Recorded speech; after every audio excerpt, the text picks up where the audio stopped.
Hey everyone, hope you're doing great. Welcome back to my channel.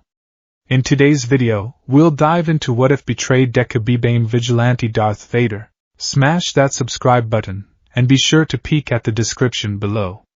Let's begin. The air tasted of ozone and pulverized concrete. It was the lingering aftertaste of victory, or what was supposed to be victory. The Jaca City Scramble, as the media was already calling it, had been a brutal, city-wide meat grinder. Izuku Midoriya, floating 50 feet above the devastation, felt the grit of it on his teeth and the burn of it in his lungs. Below him, the shattered remains of entire city blocks looked like the discarded toys of a furious god. He was exhausted, every muscle fiber screaming in protest. One for all thrummed beneath his skin, a restless ocean of power that left him with a bone-deep ache even when it wasn't actively being used. With Float, he drifted like a ghost over the rescue operations, his eyes scanning for survivors. Black Whip, now an intuitive extension of his will, lay coiled within his arms, ready to lash out and pull rubble or people from the jaws of the collapsed city. Sector Gamma 7 is clear, he reported into his comms, his voice hoarse. Moving to Gamma 8. No signs of high-level threats, just residual pockets of low-tier PLF. Copy that, Deku, came the crisp reply of Endeavor. Stay sharp. Their command structure is broken, but rats are most dangerous when cornered, Izuku grunted in acknowledgement. He knew. They had all learned that lesson the hard way, just hours ago. The plan had been perfect, a multi-pronged assault designed by the combined intellects of Nizu, Hawks, and the Hero Public Safety Commission's top strategists. They had a faint plan for the Gundam Mountain Villa while the real hammer blow fell here, on the PLF's urban command center. But the PLF had known. Somehow they had known. The memory was seared into his mind, a flash of horrifying clarity amidst the chaos. The feint had been too successful, drawing in more heroes than anticipated. Then, the trap had sprung. An entire wing of the PLF, concealed in subterranean bunkers, had erupted from the ground not at the feint, but at the staging area for the secondary assault team, Echelon Gamma. Shield Saint Agpar, a veteran pro-hero whose defensive capabilities were legendary, had been coordinating that echelon. Izuku had seen it happen from a distance. The ground had split open, and a wave of villains, led by a Nomu with blade-like appendages, had swarmed them. Agpar had created a colossal energy shield, a dome of shimmering gold, to protect the younger heroes and students caught in the ambush. He had held it for a full 30 seconds, his face a mask of straining determination, buying just enough time for heroes like Endeavor and Izuku to change vectors and engage. 30 seconds wasn't enough. The Nomu's blades had hammered against the shield, cracking it like glass. Izuku remembered the sound, a high-pitched shriek of failing energy, followed by Agpar's pained cry as the blades punched through and tore him apart. The golden light of his quirk had died, and with it, a man who had been a hero for 40 years. Kirishima had taken a piece of shrapnel to the shoulder, Zero's arm had been badly broken, and several other heroes had been critically injured in the initial blast. It was a catastrophic failure in intelligence. Only a handful of people knew the exact coordinates and composition of Echelon Gamma. Someone had talked. The thought left a sour, metallic taste in Izuku's mouth that had nothing to do with the dust. Hours later the battle was won, but the cost felt impossibly high. The debriefing room at the mobile HPSC command post was cold, sterile, and silent. The silence was the worst part. It was a heavy, suffocating blanket, thick with unspoken accusations and grief. The air, recycled and smelling faintly of antiseptic, did nothing to clear the tension. Izuku sat at a long metal table, still in the tattered remains of his hero costume. His cowl was down, his face smudged with soot and sweat. His hands, resting on the table, felt like foreign objects. Across from him sat his teachers, a grim-faced Aizawa, his eyes red-rimmed and burning with an intensity that felt different from his usual sternness, a gaunt and skeletal All Might, looking smaller and more fragile than ever in his civilian clothes, and Nizu, whose usually cheerful expression was unnervingly placid. Flanking them were Endeavor, his fiery beard now just smoldering embers, and a stone-faced HPSC liaison in a pristine suit that seemed an insult to the grime covering everyone else. Let's go over it one more time, Midoriya, the liaison said, his voice flat and devoid of emotion. His name was Tanabe. He had the cold eyes of a man who dissected problems, not people. "I've already told you everything," Izuku said, his voice cracking with fatigue. "I was providing aerial support and reconnaissance for the main assault force. When the ambush at Echelon Gamma was sprung, I diverted along with Endeavor and the others to provide aid." Tanabe tapped a finger on the tablet in front of him. "Indeed. And your performance was, by all accounts, exemplary. You personally saved 17 civilians and 6 heroes, including pro-hero Ryukyu. Your command of your multiple abilities has grown exponentially." The way he said abilities made the hairs on Izuku's arms stand up. It wasn't a compliment. It was an observation. A point of data. "The issue," Tanabe continued, swiping a finger across the screen, "is not what happened during the attack. The issue is what happened before." The Echelon Gamma deployment plan was a Level 9 classified document. Only 12 individuals had full access. You, Midoriya, were not one of them. "Then how could I be involved?" Izuku asked, his confusion mounting. "That's the question, isn't it?" Tanabe's lips barely moved. "However, our digital forensics team, led by Skeptic before his defection, developed certain predictive algorithms. We ran them against all known communications logs from UA personnel and students for the past 6 months. We found an anomaly." He turned the tablet around. On the screen was a complex-looking log of data packets, encrypted and meaningless to Izuku. But there were highlighted lines, originating from a terminal in the UA library, traced back to Izuku's student ID. They were sent to a dead-drop server that had been recently linked to PLF activity. "That's impossible," Izuku breathed. I've never done that. That's not me. The logs are authenticated with your digital signature, Midoriya," Tanabe said calmly. "The timing of these data bursts correlates with periods you were logged into the library network, often late at night. The data itself is heavily encrypted, but the packet size and frequency are consistent with strategic information. This had to be a mistake.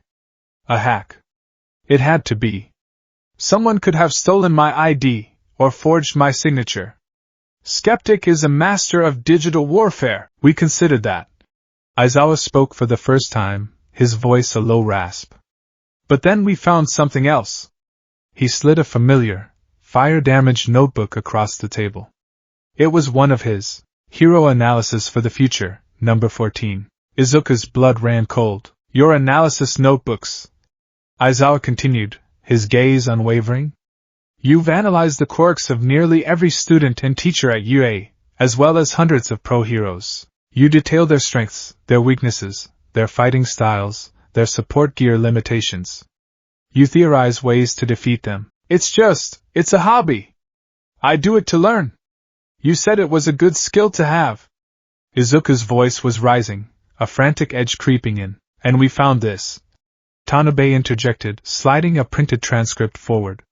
It was a recording of Izuku's muttering, captured by a campus security camera while he was training. The words were jumbled, taken out of context, stripped of their analytical innocence. "Kaken's AP shot is fast, but has a recovery lag. If you time it right, exploit the opening.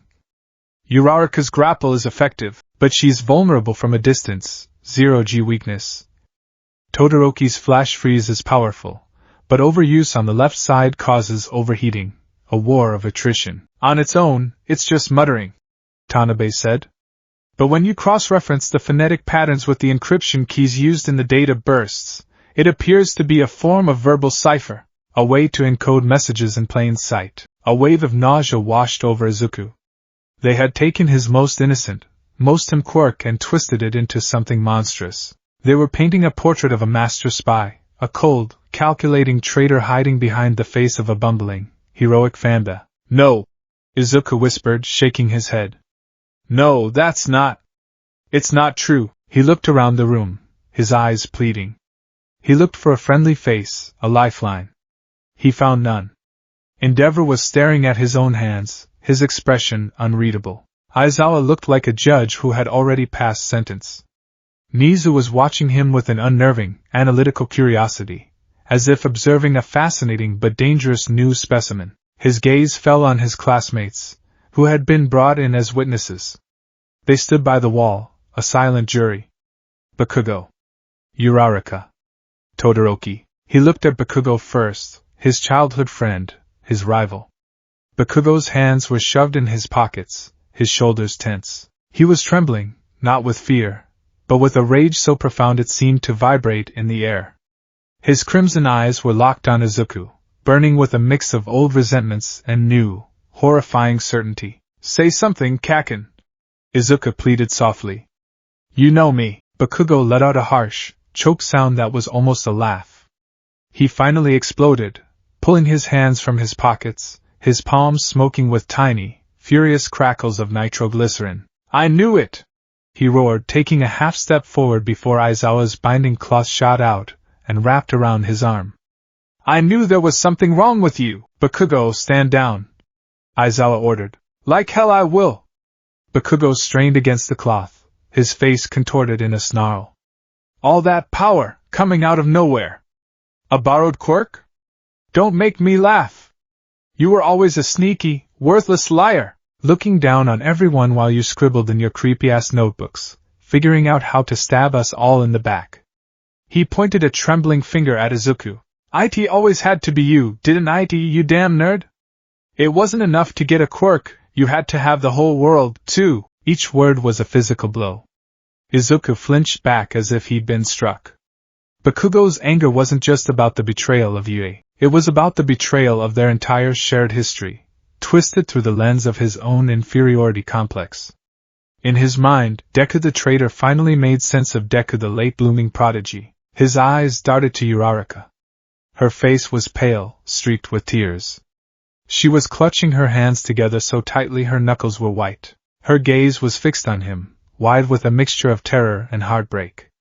She looked at him as if he were a complete stranger, a monster wearing her friend's face. "Uraraka-san," he began, his voice barely a whisper. "How could you?" she whispered back, her voice breaking on a sob. "Shield Saint. Kirishima-kun. All those people. We trusted you. I trusted you." Her eyes welled up again. "How did you know so much, Deku-kun? All your plans, all your analysis, was it ever really to help us?" The use of his hero name, the name she had given him, the name that meant you can do it, was a knife in his heart. He felt it twist. He had no answer. How could he explain that his obsessive need to understand was born from a desire to protect, not to destroy? How could he, when the evidence screamed otherwise? Finally, his desperate gaze landed on Todoroki. Calm, logical, steady Todoroki. He would see through this. He had to, but Todoroki's expression was cold and distant. His heterochromatic eyes held no warmth, only the chilling clarity of logic. "It doesn't add up, Midoriya," Todoroki said, his voice as quiet and sharp as shattering ice. "You told me your quirk was a self-harming strength enhancer. Then it was a legacy quirk from All Might. Then it began to manifest other quirks, Black Whip, Float. Your story has never been consistent." He met Izuku's eyes. "Your power grew at an unnatural rate. You always knew exactly what to say, what weakness to exploit in a fight. We all thought it was genius. But maybe it was just inside information. The logic was flawless. The logic was a lie. But it was built on a foundation of truth, the secret of one for all, that Izuku couldn't reveal. He was trapped. Every secret he had kept to protect the sacred trust of his mentor was now a stone in the wall of his prison. And then, there was only one person left. His head swiveled, his neck stiff, to look at the skeletal figure at the end of the table. All Might. His mentor. His idol. The man who had given him everything. His expression was a hollow mask of pain, his sunken blue eyes reflecting the room's cold fluorescent lights. He looked older than Izuku had ever seen him, a man drowning in his own doubt. This was the moment. This was the anchor. All Might knew the truth. He knew about One for All. He knew Izuku's heart. He could end this nightmare with a single word. All Might, Izuku croaked, his throat tight with unshed tears. He reached a hand out across the table, a desperate, pleading gesture. "Tell them. Please. Tell them it's not true. You know me. The room fell into an absolute, crushing silence. Every eye was on the former symbol of peace. Bakugo stopped struggling. Uraraka held her breath. Todoroki watched, waiting for the final piece of the puzzle. All Might looked at Izuku's outstretched hand. He looked at the damning evidence on the tablet. He looked at the faces of the students whose trust had been shattered. He looked at the ghost of Shield Saint Akbar that haunted the room. The weight of it all seemed to press down on him, crushing him. He was a teacher who had failed, a mentor whose judgment was now in question, a hero who had placed a power capable of leveling cities into the hands of a boy now accused of mass murder. His lips parted. A pained, ragged breath escaped. He looked at Izuku, and in his eyes, Izuku saw not faith, not support, but a chasm of doubt. The hero he had worshipped his entire life, the man who had told him he could be a hero, could not bring himself to defend him. All Might's gaze dropped to the table. He couldn't even look him in the eye. Young Midoriya, he whispered, his voice a ghost of its former power, heavy with a sorrow that felt like a death sentence. What have you done? The world shattered. The air rushed out of Izuku's lungs. The thrumming ocean of one for all within him went silent and cold, a dead sea. The faces of his friends blurred into a meaningless tableau of betrayal. Bakugo's rage, Uraraka's tears, Todoroki's logic, they were just echoes now. The only thing that was real was the profound, absolute emptiness where his idol's faith used to be. The pedestal he had placed All Might on his entire life had not just cracked, it had disintegrated into dust, and he was falling with it into an endless abyss. He didn't resist when the security officers came forward. He didn't flinch when they clamped heavy, cork-suppressing cuffs over his wrists, the cold metal a final, damning reality. He felt Aizawa's hand on his shoulder, a brief, unreadable pressure, before he was led away. He didn't look back. There was nothing left to look back at. The transport vehicle was dark and suffocating. Izuku sat on a hard bench, shackled to the floor. Two grim-faced guards sat opposite him, armed with anti-quirk rifles. The vehicle rumbled through the night, its destination a place Izuku didn't know or care about. Tartarus, maybe? It didn't matter. His life was already over. He was numb. The frantic denials, the desperate hope, it had all burned away, leaving behind a hollow, cold ache. They believed it. They all believed it. The people he had sworn to protect, the friends he would have died for, the man who was his entire world, they had all cast him out. He was a hero. He had wanted to save everyone with a smile. The memory was so distant it felt like it belonged to someone else. A sudden, violent lurch threw him against his restraints.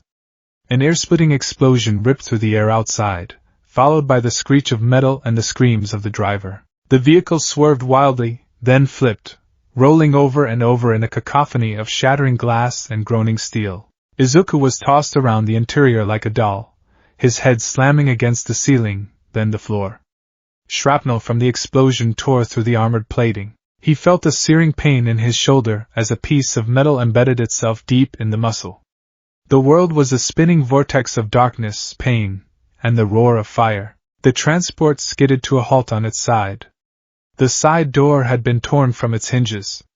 Through the opening, he could see the night sky, lit by flames.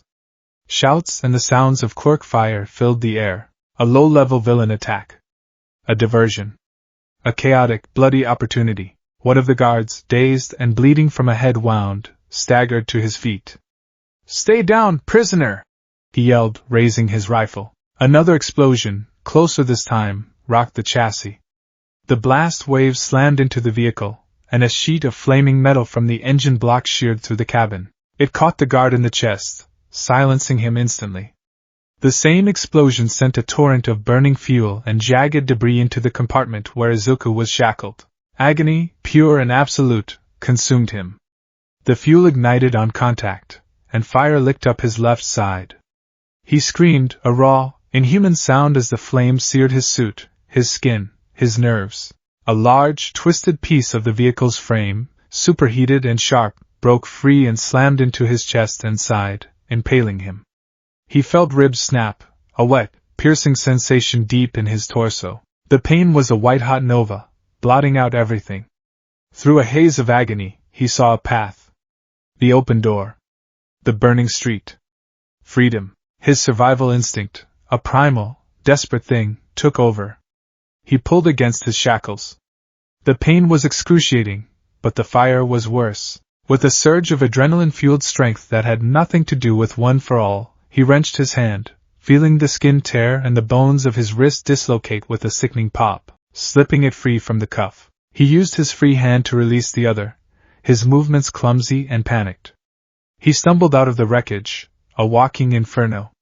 He beat at the flames on his suit, his hands coming away blistered and raw. The night air was a shock of cold against his burned skin. He had to run. He didn't know where, but he had to run. He staggered away from the firefight, a ghost slipping into the shadows.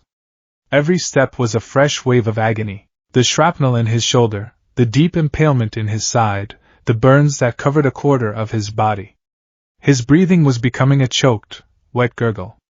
He could feel blood filling one of his lungs. He stumbled into a grimy, refuse-strewn alleyway, far from the fighting.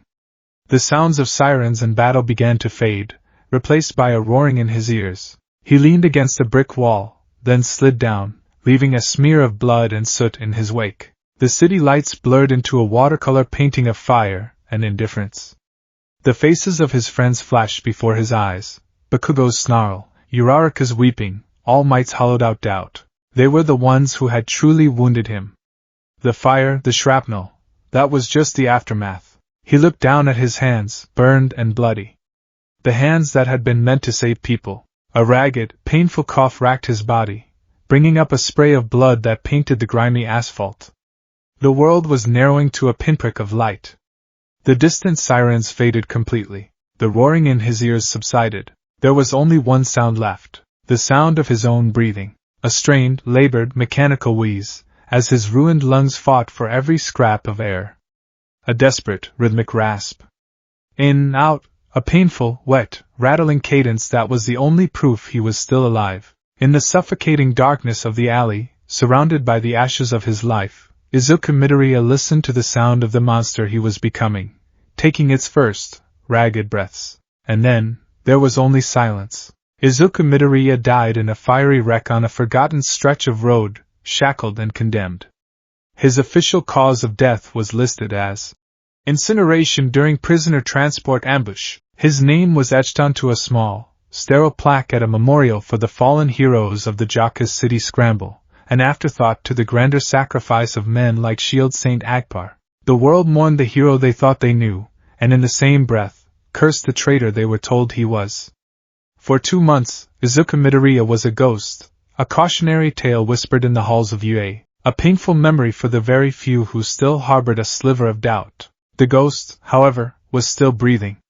Just barely. His new world was a 4-walled tomb in the guts of Kamino Ward. He had taken refuge in a defunct, off-the-books underground clinic, a place once used for stitching up low-level yakuza who couldn't risk a real hospital. The air was a stagnant cocktail of antiseptic, rust, and decay. The only light came from a single, flickering fluorescent bulb that cast long, dancing shadows, making the rusted medical equipment look like instruments of torture. It was a fitting throne room for the empire of ash and anger he was building within himself. He hadn't survived on his own. In the alley, bleeding out and drowning in his own blood, he had been found. Not by a hero, not by a friend, but by a hyena. A man named Kurigane, a disgraced surgeon who now made his living as a black market organ trader and information broker. Kurigane hadn't seen a boy, he'd seen an opportunity. A quirk user of unknown power, grievously injured, with no identity and no one looking for him. A potential asset. Kurigane had dragged him to this clinic, performed a desperate, gruesome surgery with unsterilized tools, and managed to staple him back together. He had removed the shrapnel, cauterized the worst of the burns, and inserted a crude drainage tube into Izuku's chest to keep his once semi-functioning lung from collapsing. When Izuku finally woke, days later, it was to a world of unrelenting agony. The burns had fused sections of his suit to his skin, and Kurigane's attempts to remove it had resulted in peeling away layers of flesh. The impalement had missed his heart by a centimeter but had shredded the surrounding muscle and nerves. His entire left side was a mangled roadmap of pain, sending constant, jolting shocks of misfiring agony through his body. But the worst was his breathing. The fire and smoke inhalation had permanently scorched his alveoli. Every breath was a battle, a wet, grinding sound that rasped in his throat. "Your lungs are shredded, kid," Kurigane had told him, wiping blood from his hands with a soiled rag. He was a weasel of a man, with thinning hair and eyes that constantly darted around. "The nerve damage to your torso and left leg is extensive. Frankly, you should be dead. Whatever freakish constitution you have is the only thing keeping you here." Izuku had just stared at him with dead eyes. The old Izuku, the one who would have been grateful, who would have worried about being a burden, was gone. "You're a dead man walking," Kurigane continued, trying to gauge a reaction. "Without constant medical support, filtration, you'll suffocate in a week. Maybe 2. Izuku's first words in his new life were not thank you. They were a raw, quiet demand. "Get me a computer." For a month, he was a prisoner of his own broken body. He worked from the blood-stained cot, his mind the only part of him that was still sharp. Sharper than ever, in fact. The grief, the sorrow, the despair, it had all been compressed under the immense pressure of his betrayal until it had formed a diamond-hard core of pure, cold rage. It was a clarifying force. It burned away all the useless sentimentality, all the naive trust, and left only a singular, chilling purpose. The world was broken. The heroes were a lie. The villains were chaos. There was no justice, only power. He had been shown that in the most brutal way possible. If the system was a failure, he would tear it down.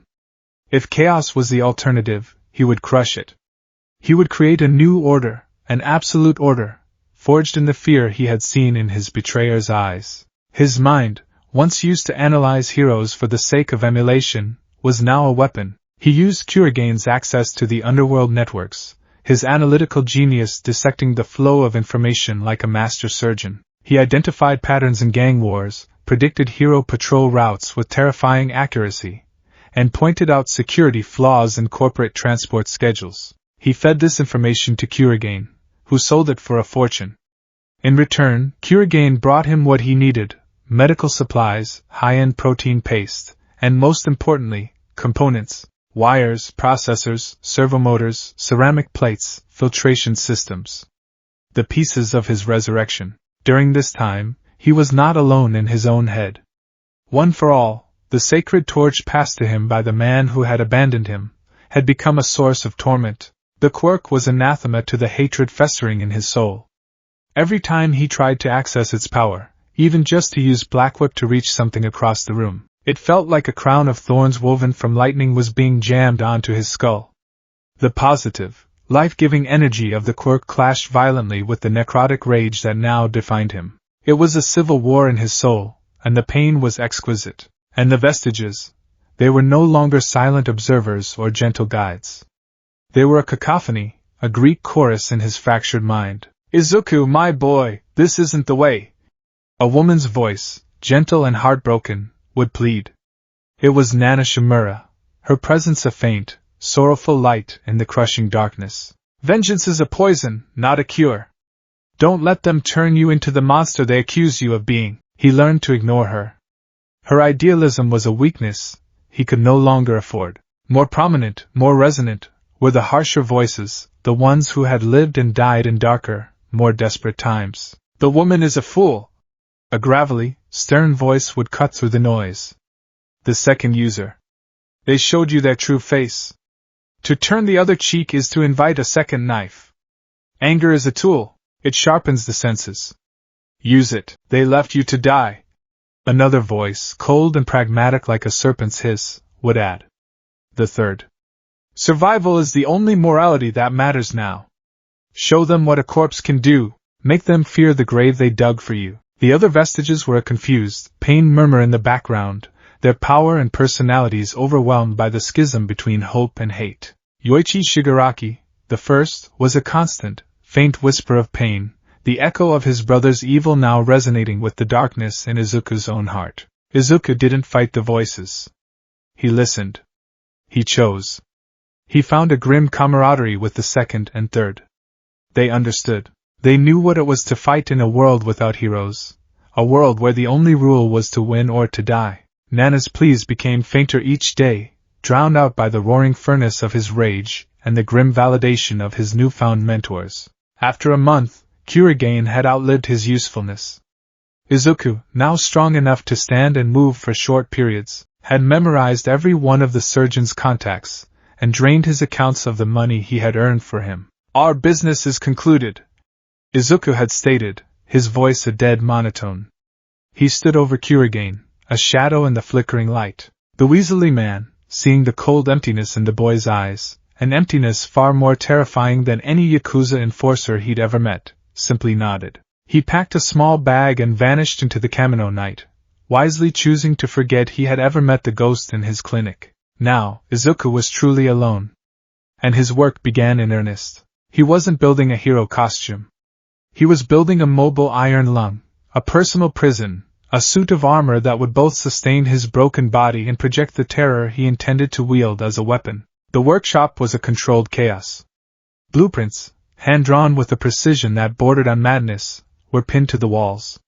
They detailed systems of breathtaking complexity. An atmospheric filtration system scavenged from a decommissioned deep-sea diving suit, modified to scrub toxins and increase oxygen concentration. A pressurized exoskeleton for his legs and torso, using microhydraulics to support his damaged nerves and muscles, allowing him to move without collapsing. A neural interface, painstakingly reverse-engineered from a stolen cybernetics prototype, designed not to enhance his reaction time, but to numb the constant, grinding pain to a manageable background thrum. He needed more than what Kurigane's contacts could provide. He needed specialized components, military-grade materials. For that, he needed the best broker in the Underworld, Jiren. He arranged a meeting. Not in a smoky bar, but in the digital space. An untraceable, encrypted channel. He presented himself as Vader, a name that had come to him in a fever dream, a name that felt both foreign and deeply, fundamentally right. It meant father, but to him, it meant the death of the son, the death of Deku. "You're a new player. You have no reputation, no capital." Jiren's synthesized voice had buzzed over the connection. "What can you possibly offer me?" Izuku didn't offer money. He offered his mind. In a single, encrypted data burst, he sent Jiren an analysis.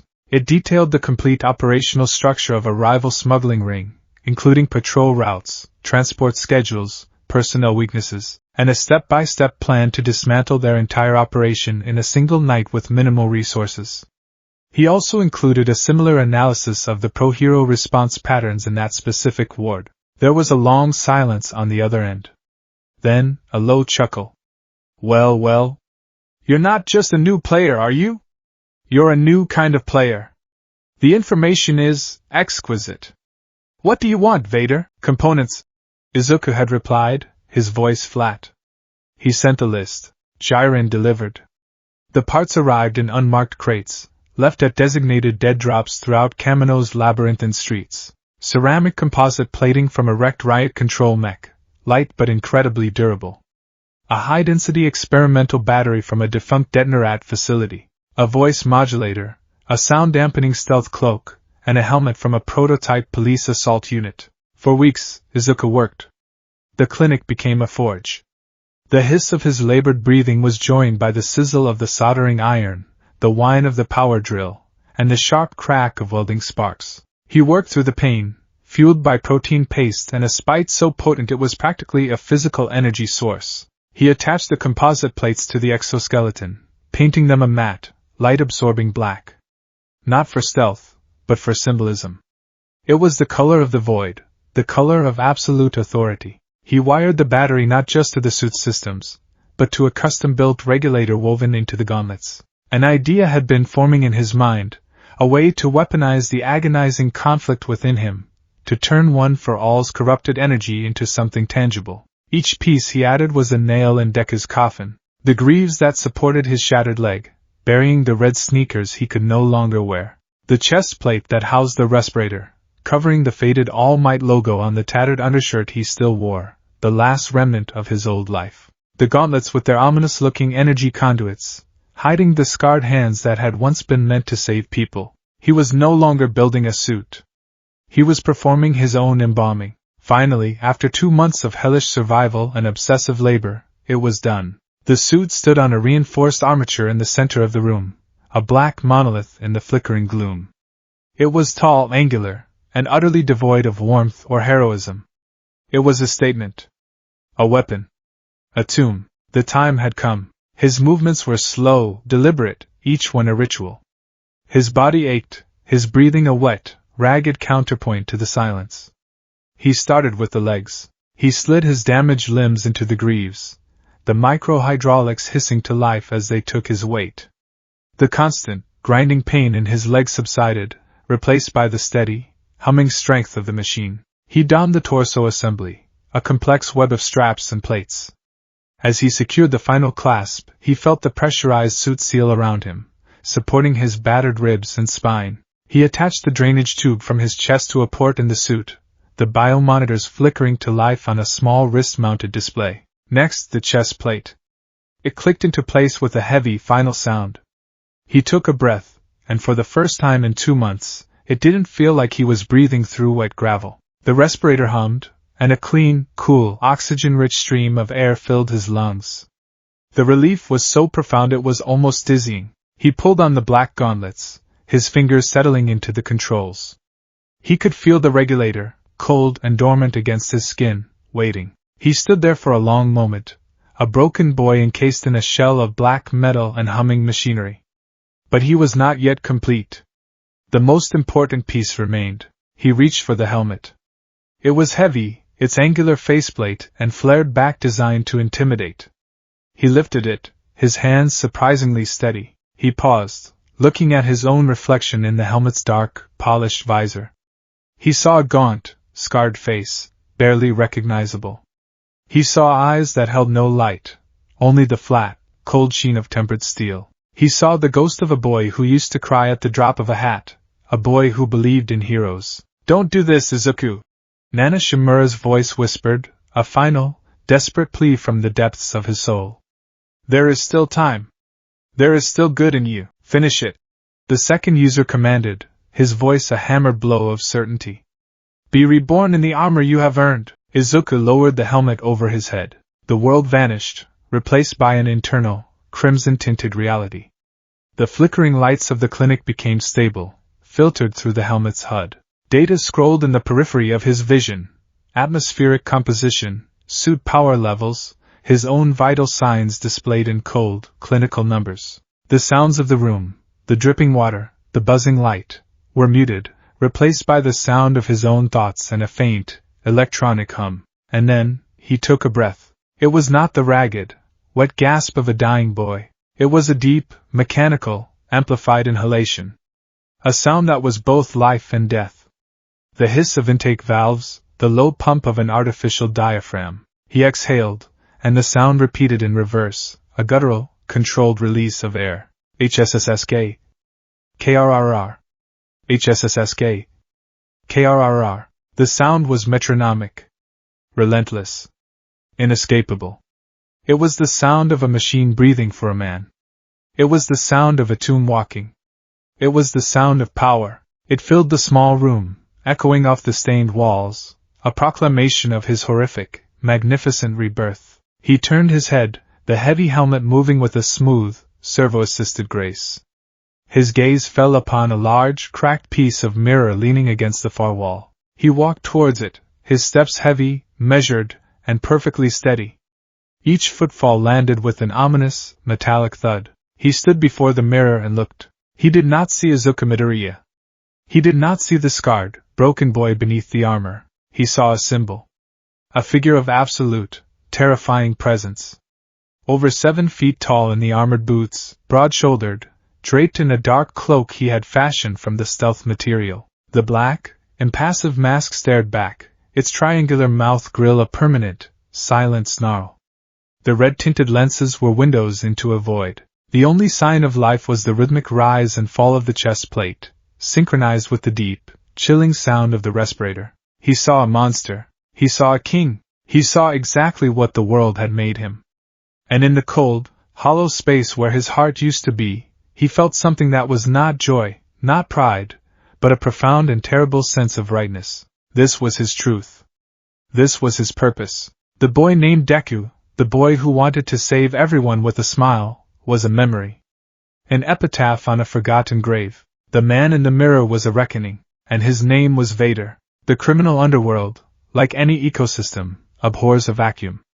With the paranormal liberation front shattered and all for one imprisoned, a frantic, bloody scramble for territory had begun. Gangs that had cowered in the shadows now postured in the streets, and the fragile peace of the night was shattered by the sound of quirk-fueled violence. It was in this burgeoning chaos that a new predator began to hunt.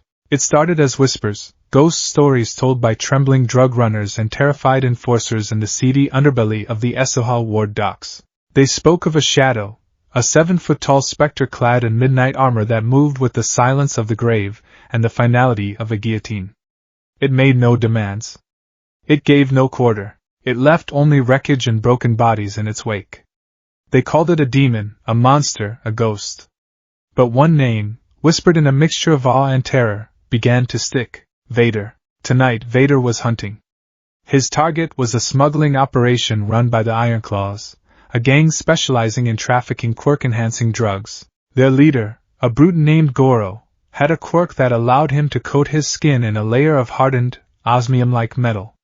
He was cocky, brutal, and utterly unprepared. Vader stood on the rooftop of a derelict fish packing plant, a black statue against the sickly yellow glow of the city. The rain fell in a steady, cold drizzle, sheeting off his armor and hissing against the hot vents on his back.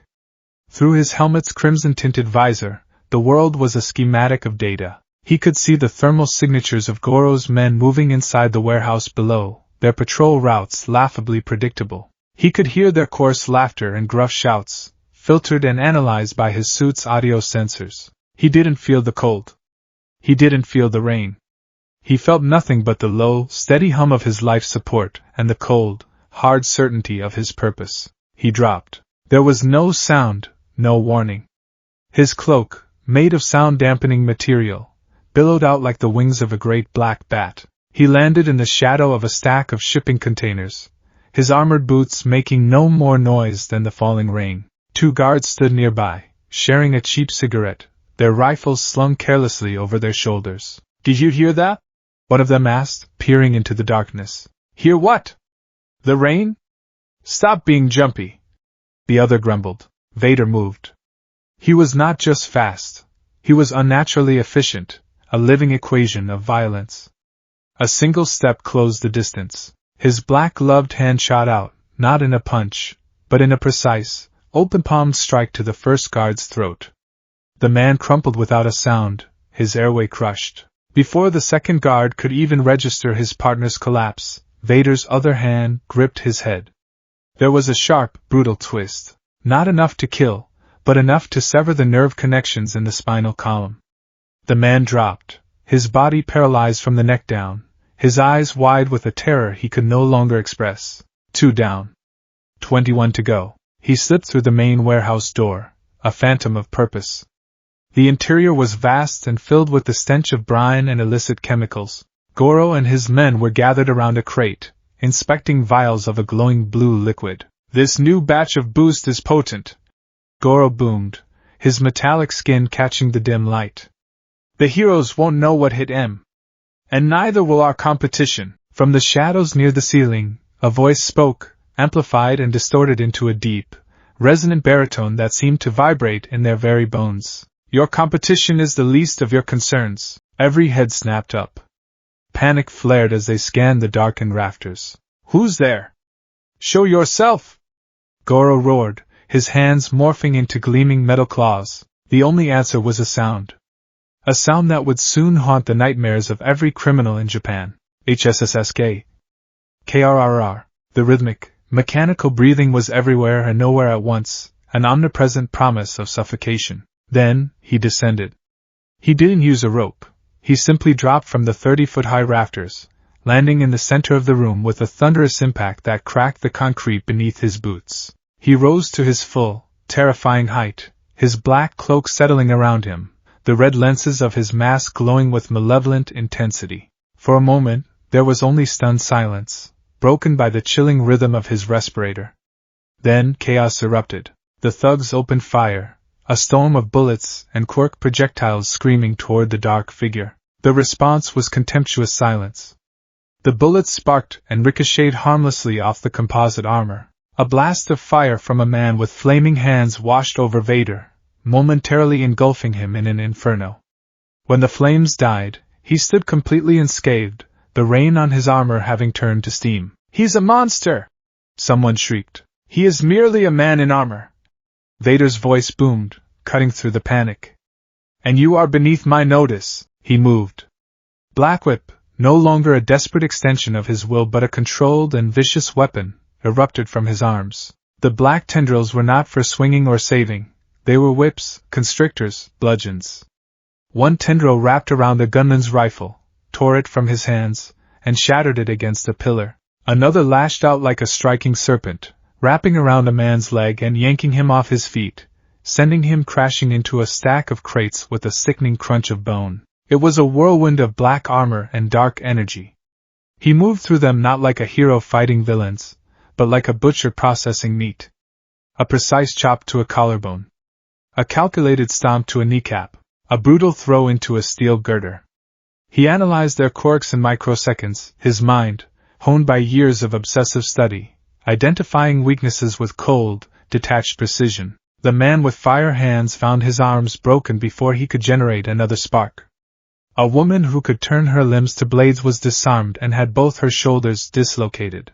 Goro watched in horror as his entire operation was dismantled in less than a minute by a single, unstoppable force. His bravado evaporated, replaced by a primal fear. "What are you?" he bellowed, charging forward, his metal claws extended. Vader turned to face him, the rhythmic breathing unchanged. "I am your end." Goro swung his massive metal claws in a downward arc powerful enough to shear through steel. Vader didn't dodge. He simply raised his right arm, and the world turned red. A sound tore through the warehouse, not the heroic hum of a lightsaber from some pre-Quirk-era movie, but a furious, agonizing scream of overloaded energy. A blade of pure, blood-red power erupted from a device on Vader's gauntlet. It was not a clean, stable beam. It was a raw, unstable, spitting thing, crackling with dark lightning, a physical manifestation of One for All's corruption, fueled by Izuku's bottomless well of rage. The red blade met Goro's osmium claws. There was a blinding flash of light and a deafening shriek of tortured matter. The metal of Goro's quirk, one of the hardest substances known, didn't just break. It vaporized. Goro stared in disbelief at his now blunted hands, his ultimate defense rendered utterly useless. Before he could process it, the red blade vanished. Vader's hand shot forward and seized Goro by the throat, lifting the massive man off the ground with one arm as if he weighed nothing. Goro struggled, his powerful legs kicking uselessly. He clawed at the unyielding black gauntlet, but it was like trying to scratch granite. He was forced to look into the impassive red lenses of the mask. "Your strength is an illusion." Vader's voice resonated, low and menacing. "Your influence is a disease. The Underworld is a cancer. I am the cure." He didn't kill him. Death was too quick, too merciful. Instead, he slammed Goro down onto a pile of his own shattered crates. The red blade ignited again, for just a fraction of a second. It didn't cut. It burned. Vader dragged the blade's searing heat across Goro's metallic shins, not deep enough to sever, but hot enough to flash melt the metal and fuse the joints of his ankles and knees into immovable, slag masses of metal and cooked flesh. Goro's scream was a thing of pure, unadulterated agony. It was the last sound he would ever make before passing out from the pain. Vader stood over the scene. 23 men, all broken. Not dead, but crippled, maimed, their quirks rendered useless, their bodies shattered. They would live, and they would tell the story. They would be his messengers. His work here was done. He turned and walked away, his heavy, rhythmic footsteps echoing in the sudden silence, a metronome counting down the end of an era. The only other sound was the steady, chilling rasp of his own breathing. 2 days later, in a sleek, minimalist office in the Roppongi district, Jiren, the underworld broker, poured a glass of expensive whiskey for his client. The client, a nervous man named Kaido who ran a high-tech information theft ring, couldn't stop fidgeting. "The iron claw's gone," Kaido stammered, his hand trembling as he took the glass. Just like that. They say some of them will never walk again. Goro, they say his quirk is permanently ruined. Jiren took a slow sip of his own whiskey, leaning back in his chair. He wore a placid, professional smile that didn't reach his eyes. Business is a fluid thing, Kaido-san. Tides go in, tides go out. This isn't a tide, Jiren-san. This is a tsunami in a black suit. First, the Serpent's Fangs, then the Azure Syndicate, now the Iron Claws. 3 major operations dismantled in as many weeks. They all say the same thing. A tall figure, black armor, a red blade of light, and that sound. Ah yes! The breathing, Jiren said, a flicker of genuine interest in his eyes. He had facilitated the acquisition of some of the components for that suit. He had a vested interest in the success of his mysterious client. They say you hear it right before your world ends. Who is he? Kaido demanded, his voice cracking. Is he a new hero? A government project? Jiren chuckled, a dry, rustling sound. A hero? My dear Kaido-san, heroes don't shatter kneecaps. They don't leave men paralyzed and psychologically shattered. They arrest. They believe in rehabilitation. This Vader, he believes in amputation. He sees a sickness and he cuts it out. He's not a hero. He's a force of nature. And as for the government, if he was theirs, they wouldn't be panicking this much. He leaned forward, his smile turning predatory. This is an opportunity, Kaido-san. Vader is creating power vacuums.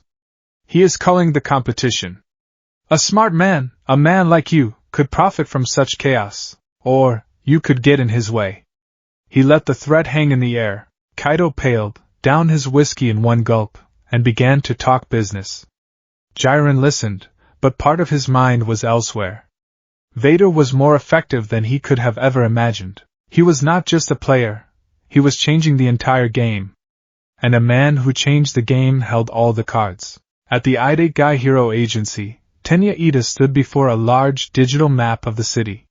He wasn't in his hero costume, but in his crisp uniform, having just come from a strategy meeting. Red dots pulsed on the map, all concentrated in the city's most lawless districts. Each dot represented a recent incident, a mass casualty event where the casualties were exclusively criminals. The pattern is undeniable, Ida stated, adjusting his glasses. The attacks are systematic. The perpetrator targets criminal organizations at the peak of their operations, drug shipments, weapons deals, turf war meets. The level of violence is extreme, but the fatality rate is 0. He repeated, the word tasting strange. His older brother, Tensei, the retired Ingenium, watched him from his wheelchair. The media is calling him a vigilante. A brutal one, but a vigilante nonetheless. He is not a vigilante, Nissan. Ida corrected, his jaw tight with conviction. A vigilante operates outside the law to uphold justice. This individual, he is a terrorist imposing his own brand of order through fear. His methods are unacceptable. He is leaving dozens of individuals with permanent, life-altering injuries. It is barbarism, and crime rates in those wards have dropped 90%. Tensei pointed out, his voice gentle but firm. The citizens, while frightened of him, are also reporting a sense of safety they haven't felt in years. It's a complex situation, Tenya. The law is not complex. Ida's voice rose with passion. It is the framework of a civilized society. It must be upheld, without exception. To allow this Vader to continue is to concede that our way has failed. The Ingenium name stands for rules, for order, for doing things the right way. I will not stand by while this monster makes a mockery of everything we believe in. An alert pinged on the console. A new red dot appeared on the map, this one in an industrial park on the city's outskirts. It was a known rendezvous point for a faction of MLA remnants trying to sell off advanced support tech. Ida's eyes hardened. He's there. Tenya, wait for backup, Tensei warned. Endeavor's agency is already mobilizing. Backup will be caught in traffic and procedure. Speed is our family's legacy. I can be there in 3 minutes, Ida said, his voice ringing with determination. I will apprehend this criminal and bring him to justice. The right way. Without another word, he turned and sprinted from the room, the sound of his own footsteps echoing his righteous certainty. The industrial park was a graveyard of rusting metal and broken dreams. Rain lashed down from the sky, turning the cracked asphalt into a slick, black mirror. Inside Warehouse 7, a deal was about to go south. Tenya Ida, now in his full Ingenium armor, arrived like a silver comet. His engines whined as he skidded to a halt outside the warehouse, the night air chilling the polished metal of his suit. He could hear shouting from within, the unmistakable sounds of a fight. He didn't hesitate. He burst through the flimsy metal doors, prepared to face a dozen villains. He found only one figure standing. Vader was silhouetted against the single security light at the far end of the warehouse. Around him, the MLA sellers and their buyers were scattered like broken toys. Some were groaning, some were unconscious, all were incapacitated.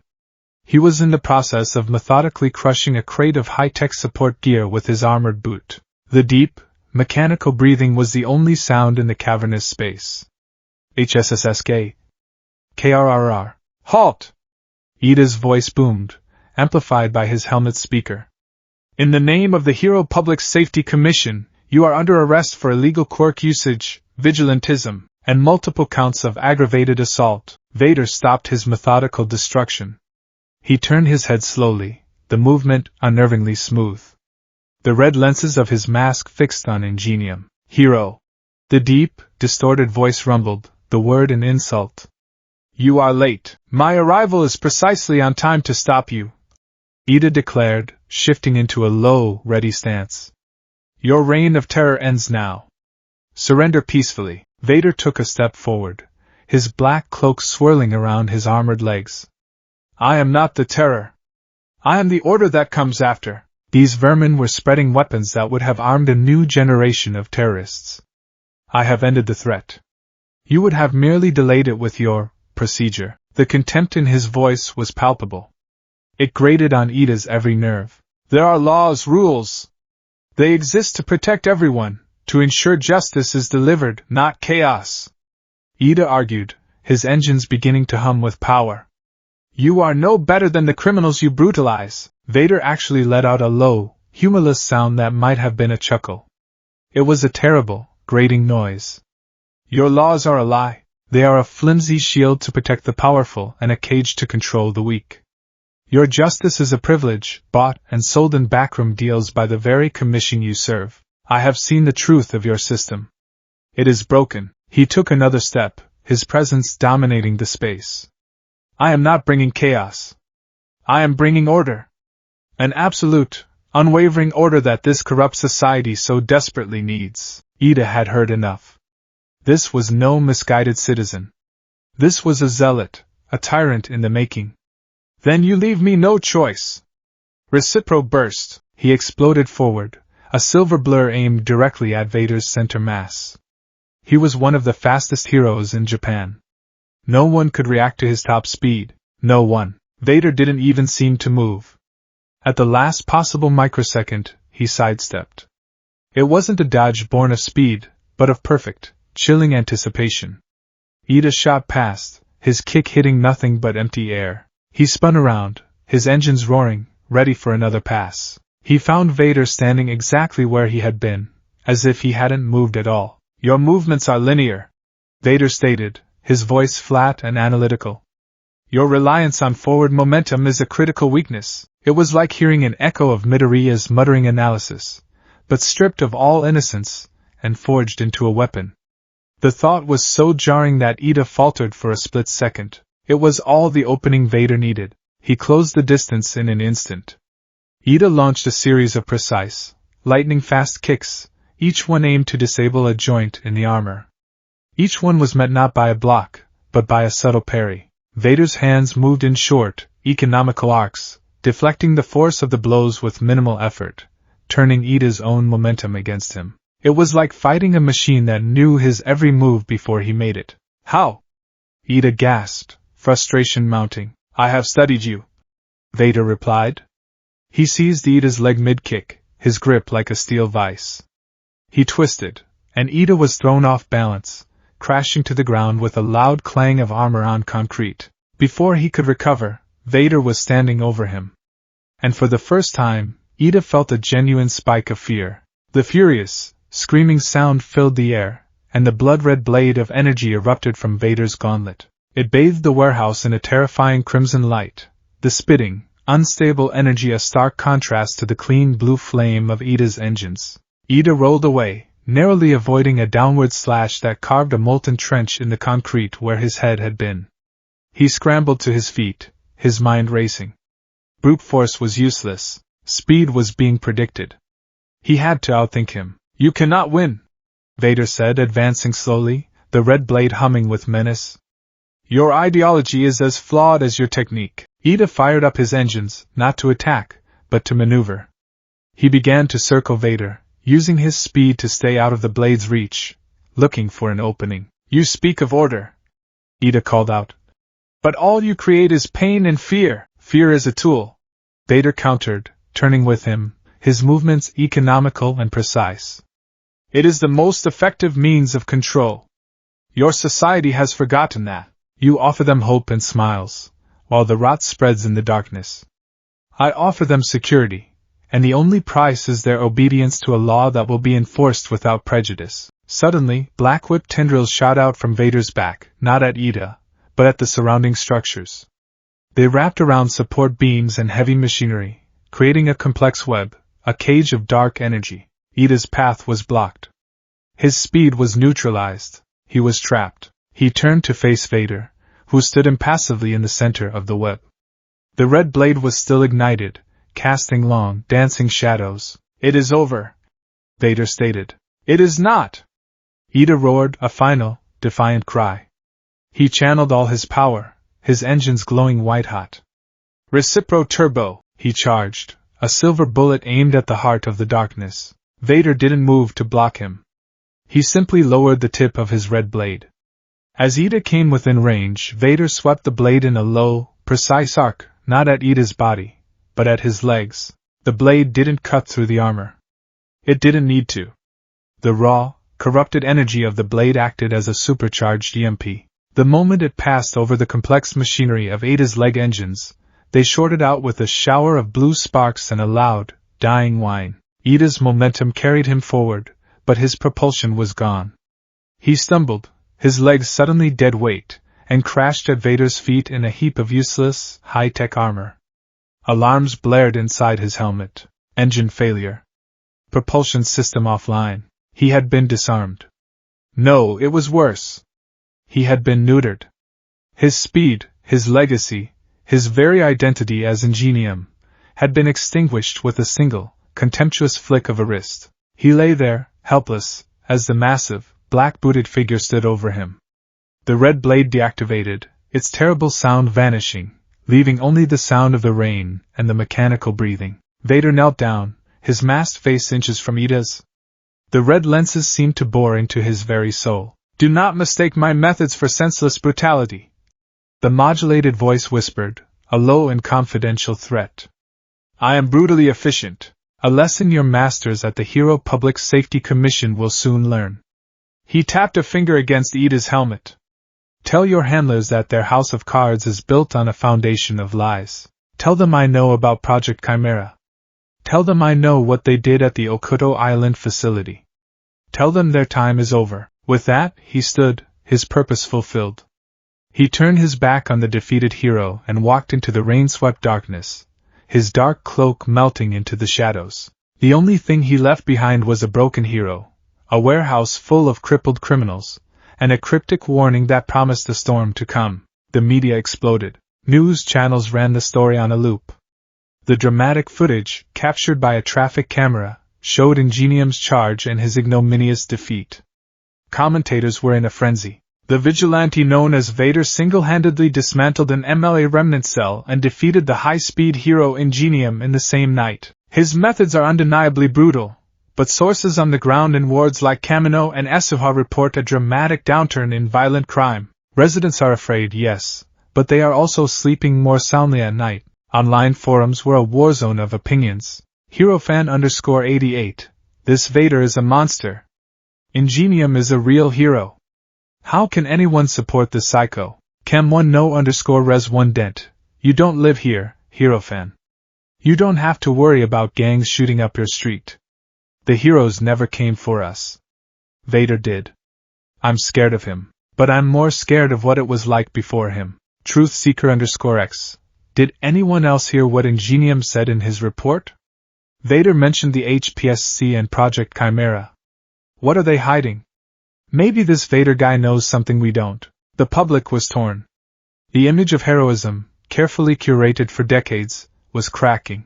In one corner stood the established heroes, symbols of hope, law, and a system that was increasingly being seen as ineffective. In the other stood a terrifying black knight who offered not hope, but a guarantee of safety, delivered at the end of a red blade. From his underground sanctuary, bathed in the glow of a dozen monitors displaying the chaos he had wrought, Vader watched. The distorted image of his own masked face was reflected in the screens. He felt nothing. Not satisfaction, not glee. Only the cold, logical affirmation that his hypothesis was correct. Society did not want a savior. It wanted a ruler. It did not want a smile. It wanted a fist. HSSSK. KRRR. The sound of his breathing filled the room, a steady, powerful rhythm. The sound of inevitable order. The Vader of the Underworld had arrived, and his shadow was beginning to fall over the entire world. The UA campus was haunted. Not by ghosts in the traditional sense, but by the far more chilling specter of a single, empty desk in Class 1A. It sat in its usual spot, a void in the familiar classroom landscape, accumulating a thin layer of dust that no one had the heart to wipe away. It was a memorial, a crime scene, and a constant, silent accusation. The person most haunted by this emptiness was a ghost himself. Tashinori Yagi, the man once known as All Might, had become a specter in his own life. He spent his days in his small campus apartment, the curtains drawn, the air thick with the dust of regret. He would sit for hours in a worn armchair, staring at a framed photograph on his mantelpiece. A grinning, freckled boy in a U uniform, standing beside him. The boy's eyes, so full of boundless, naive adoration, were a daily flagellation. "Young Midoriya, what have you done?" The words he had spoken in that cold, sterile debriefing room echoed in the hollows of his soul. He had not condemned his successor out of malice, but out of a terror so profound it had paralyzed him. The evidence, so clinical and damning, had clashed with the boy he knew, creating a cognitive dissonance that had shattered his judgment. He, the symbol of peace, had been presented with a crisis of faith, and he had failed the test. He had let doubt poison the most sacred trust he had ever known. He knew, in the logical part of his brain, that the boy in the photo could not be the traitor they'd described. But the image of Shield Saint Akbar's death, the screams of the injured students, the cold certainty in the eyes of the HPSC liaison, it had all conspired to drown out the quiet voice of his heart. And in his moment of weakness, he had abandoned his boy. Now, a new phantom roamed the nation. A figure of black armor and red light named Vader. The media speculated, the heroes debated, but Tashinori felt a cold, sickening dread coiling in his gut. He watched the grainy footage of Vader's exploits, the unnatural efficiency, the overwhelming power. He saw a corrupted echo of One for All in the way Vader moved, a terrifying perversion of the sacred torch. He saw the strategic brilliance that mirrored Izuku's notebooks, now honed into a razor's edge. He saw it, he felt it, and the truth was a shard of ice in his heart. He had not just abandoned his boy, he had let him fall into an abyss, and something terrible had climbed back out. His lack of faith had not just broken a promise, it may have forged a monster. And the weight of that sin was crushing him into dust. While All Might withered in his self-imposed prison of guilt, Katsuki Bakugo burned. Jim Gamma was his sanctuary and his forge. The air was thick with the smell of ozone and his own sweat as he tore through the training facility's concrete pillars. He was a maelstrom of explosive energy, his movements sharper, faster, and more vicious than ever before. "Faster!" he roared to himself, launching into the air with a deafening blast. "Stronger!" He wasn't just training. He was hunting. Every news report on Vader, every blurry image, every eyewitness account of that rhythmic, mechanical breathing was a clue. The world saw a new villain, a mystery. The heroes saw a threat to be neutralized. Bakugo saw the ghost of the boy he tormented his entire life. He saw it in the calculated brutality. Vader didn't just fight, he dismantled. He identified a weakness and exploited it with merciless precision. It was the fundamental principle of Deku's creepy, muttering analysis, weaponized and stripped of all heroic restraint. He saw it in the fight with Ingenium. The way Vader had predicted Ida's linear attack patterns, the way he neutralized his engines instead of going for a knockout blow. It was a classic Deku counter-strategy, something he would have mumbled about for hours while scribbling in his notebook. It was a plan designed not just to win, but to prove a tactical point. Everyone else was chasing a phantom. Bakugo was chasing a face he knew better than his own. "Damn it, Deku!" he snarled, unleashing a massive howitzer impact that vaporized a 10-foot slab of reinforced concrete. He landed, breathing heavily, his gauntlets smoking. "Where the hell are you?" His obsession had not gone unnoticed. His provisional hero license, granted with more leeway in the chaotic post-war landscape, allowed him to join official patrols, and he used every opportunity to steer them toward rumored Vader sightings. He pored over case files with a maniacal focus that unnerved even the veteran sidekicks at Endeavor's agency. "You're chasing ghosts, Bakugo," Aizawa had told him just the day before, cornering him in the agency's briefing room. His teacher's eyes were tired, filled with a deep, weary sadness. "Midoriya is gone. This Vader is something else. A new player. Don't let your history cloud your judgment." "My judgment has never been clearer," Bakugo had shot back, his fists clenched. "You're all blind. You're looking for a new all-for-one, but you should be looking for a fallen angel," Aizawa had simply sighed, a sound heavy with the weight of too many failures. "Just be careful, problem child. Don't let this obsession be the end of you, too." Bakugo had ignored him. Caution was a luxury he couldn't afford. He knew, with a certainty that burned hotter than his own explosions, that he had to be the one to find him. He had to be the one to look that monster in its black, emotionless mask and see the truth. It was a penance, a duty, a final, twisted act in the long, tragic drama of their rivalry. He had spent his whole life trying to prove he was better than Deku. Now, he had to prove Deku was still in there somewhere. In the hushed, cathedral-like silence of the UA library, another, quieter hunt was underway. The grand room, usually a hub of student activity, was now mostly empty, a place stained by the memory of the accusation that had been born there. It was here, under the soft glow of a desk lamp in a secluded corner, that Uraraka and Todoroki conducted their secret investigation. Their guilt was a colder, sharper thing than Bakugo's explosive rage. It was the guilt of doubt, of silence, of letting their fear and confusion speak for them when their friend needed them most. "It's here," Todoroki said, his voice a low murmur. He pointed a finger at a line of code on the laptop screen before them. They had managed to get a copy of the damning evidence from a sympathetic junior staffer in the HPSC's Digital Forensics Department. This timestamp. The data burst that allegedly contained the Echelon Gamma deployment plan. Uraraka leaned closer, her brow furrowed in concentration. "It says the file was sent from this terminal at 2:17 a.m., correct?" Todoroki said. "And the campus security logs, which I cross-referenced, show Midoriya swiping his ID to enter the library at 2:05 a.m. and leaving at 3:30 a.m. It fits." Uraraka's shoulders slumped. "So it's true?" "No," Todoroki said, his heterochromatic eyes narrowing. "Look at the packet metadata. The encryption signature is flawless, almost too flawless. It uses a polymorphic cipher that Skeptic was known to favor. But the packet routing, it's sloppy. It bounces through 3 different public servers, but the initial packet origination point has been scrubbed with a low-level deletion algorithm. A professional would have used a military-grade wipe.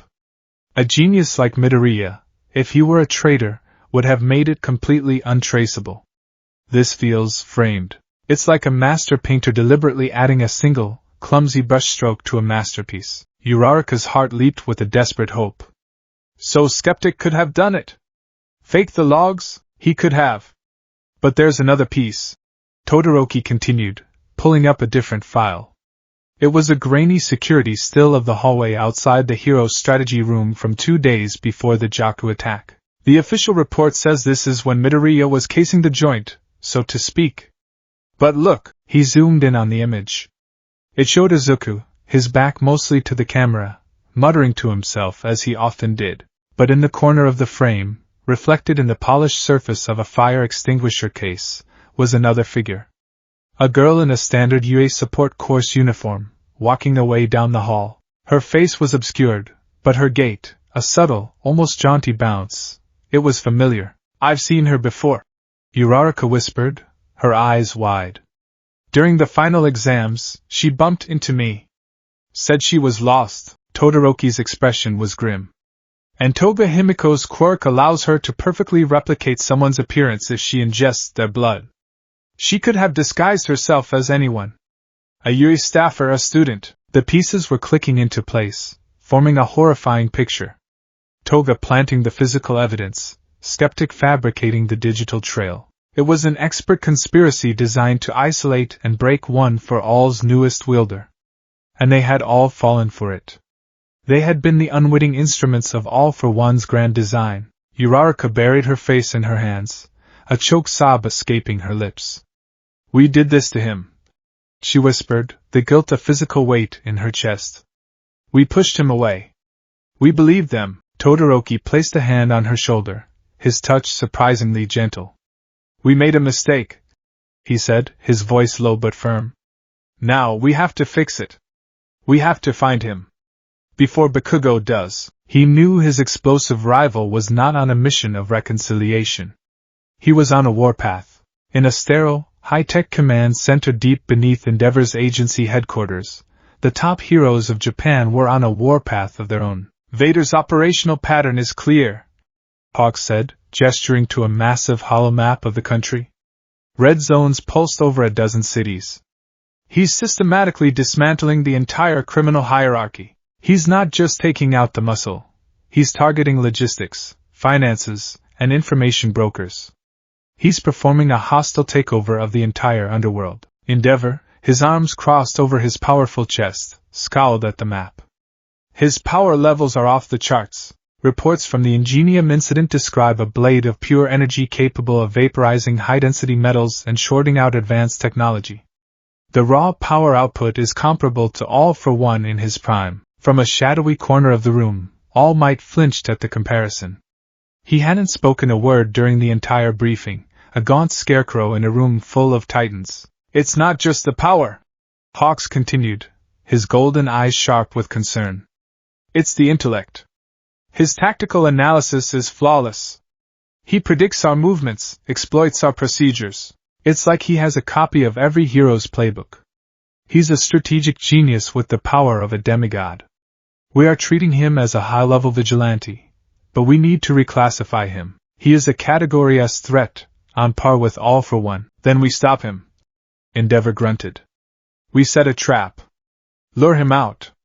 Overwhelm him with sheer numbers and firepower. Easier said than done, Endeavor. Hawks countered. He never hits the same place twice, and he never takes obvious bait. Our intelligence suggests his next logical targets are the remaining MLA weapon caches. They have stockpiles of quirk amplification gear and experimental support tech. If he gets his hands on that, Hawks trailed off, letting the implication hang in the air. We will station top-tier heroes at every known cache, Endeavor declared. He will show up eventually. And when he does, we will be ready. From his corner, All Might finally spoke, his voice a dry rasp. You are underestimating him. All eyes turned to him. You see a strategist.